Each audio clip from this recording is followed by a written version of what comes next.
आप देख रहे हैं इंडिया टाउन न्यूज, भारत की बात। राजनांदगांव में भारतीय जनता पार्टी में वैसे तो सब ठीक चल रहा है, ये जान पड़ता है, लेकिन एक के बाद एक सभी नियुक्तियों में देरी से अब यह स्पष्ट हो चुका है कि चीजें शायद सही नहीं चल रही हैं। संगठन की गुटी लड़ाई जहां बीते दिनों सार्वजनिक होते दिखी और बात माफीनामे तक जा पहुंची, वहीं इस लड़ाई का असर अब नियुक्तियों पर भी पड़ रहा है। बीते लंबे समय से सत्ता और संगठन के बहुत से ऐसे पद खाली पड़े हैं जिसमें देरी के चलते अब दावेदारों में असंतोष पनपने लगा है। नमस्कार, आप देखना शुरू कर चुके हैं इंडिया टाउन न्यूज, भारत की बात, और मैं हूं आपके साथ आपका अपना अजय सोनी।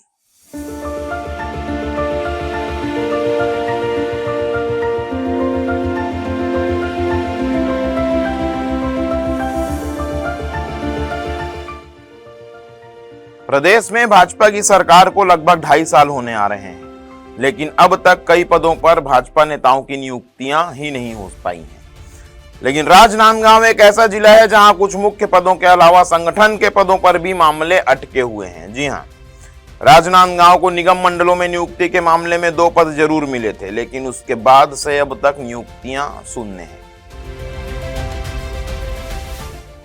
मौजूदा समय में किसी बड़े पद की बात करें तो राजगामी संपदा न्यास की कुर्सी अब तक खाली पड़ी है। इस कुर्सी में शुरुआत में कई दावेदार थे और वैष्णव समाज ने भी इस पर काबिज होने के लिए बहुत मशक्कत की, लगातार ज्ञापन दिए, मुलाकातें की, लेकिन मामला अशोक चौधरी, दिनेश गांधी और राजेंद्र गोलछा में उलझा रहा।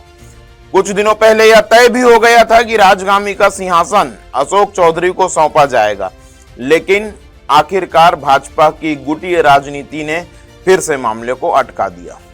राजगामी संपदा न्यास के अध्यक्ष के लिए किसी महिला की नियुक्ति की सुगबुगाहट भी कुछ दिनों पहले हुई थी, लेकिन पार्टी के भीतर ही जमकर विरोध हुआ और मामला टल गया।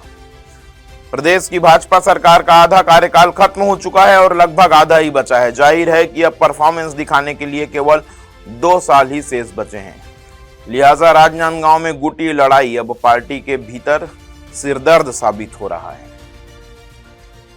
बात करें यदि मंडी अध्यक्ष की, तो उस पद के लिए पार्टी की ओर से अशोक चौधरी और दिनेश गांधी का नाम काफी लंबे समय से चल रहा है, लेकिन गुटी घमासान के चलते अब तक नाम फाइनल नहीं किया जा सका है।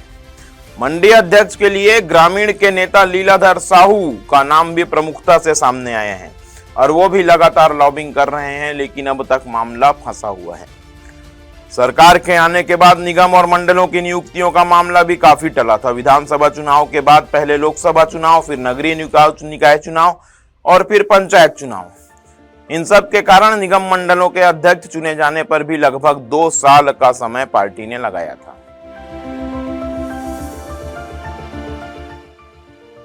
बड़े पदों की यदि बात छोड़ भी दें तो राजनांदगांव एक ऐसा जिला है, राजनांदगांव में भाजपा की राजनीति इतनी उलझी हुई है कि भारतीय जनता युवा मोर्चा की कार्यकारिणी का विस्तार भी अब तक नहीं किया जा सका है। कार्यकारिणी की सूची तैयार है, लेकिन कुछ पदों को लेकर मामला फंसा हुआ है। राजनीतिक सूत्रों की माने तो युवाओं के इस मोर्चा को लेकर भी वरिष्ठों में आपसी खींचतान मची हुई है और सभी लोग अपने अपने युवाओं को सेट करने की जुगत में है, जिसकी वजह से पेच फंसा हुआ है। कुल मिलाकर राजनांदगांव जिले के कई पदों पर और संगठन के कुछ मोर्चों में विस्तार को लेकर विवाद जारी है।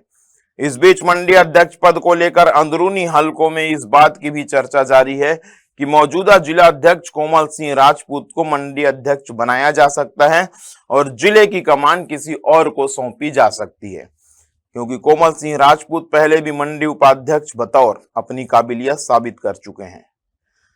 क्या होगा क्या नहीं होगा यह समय के गर्भ में है, लेकिन जल्द ही यदि भाजपा ने यह सब नहीं सुलझाया तो आगामी चुनावों में इसके गंभीर परिणाम सामने आ सकते हैं।